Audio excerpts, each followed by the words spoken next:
আধুনিক ঘরানার facial ট্রিটমেন্টগুলো dermatologically tested এবং সায়েন্টিফিক্যালি ব্যাকড। তাছাড়া এগুলো সবই ডার্মাটোলজিস্টদের তত্ত্বাবধানে করা হয় বলে ত্বকের পক্ষেও নিরাপদ। ফেসিয়াল ট্রিটমেন্ট শুধু ত্বকের উপরিভাগে নয়, বরং ত্বকের গভীরে গিয়ে সমস্যার সমাধান করে। তাই সাধারণ ফেসিয়াল বা স্পায়ের তুলনায় কার্যকারিতাও অনেক বেশি, প্রভাবও দীর্ঘস্থায়ী হয়। Post treatment care. প্রতিটি যেহেতু মেডিকেল ট্রিটমেন্ট, তাই সেশনের পর কিছু বিষয় মাথায় রাখা জরুরি। পোস্ট ট্রিটমেন্ট কেয়ারে সবচেয়ে জরুরি হলো সানস্ক্রিন। এ ধরনের ট্রিটমেন্ট করার পর ত্বক সাময়িকভাবে সেন্সিটিভ হয়ে পড়ে, তাই এই সময় ত্বকের বাড়তি প্রোটেকশন জরুরি।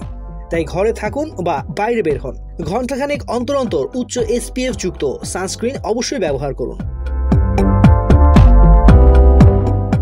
নিয়মিত ত্বক ময়শ্চারাইজ করাও দরকার। ত্বকের প্রপার হাইড্রেশন লেভেল বজায় না রাখলে কোনো ফেসিয়াল ট্রিটমেন্টই কার্যকর হবে না। লেজার হেয়ার রিডাকশনের পর ঘাম হওয়ার প্রবণতা বাড়ে, তাই ওই সময় আরও অতিরিক্ত ঘাম হবে।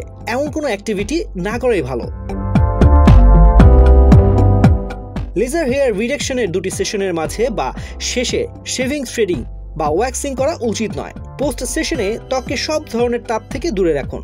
এই সময় ত্বকে ভুলেও গরম পানি ব্যবহার করবেন না।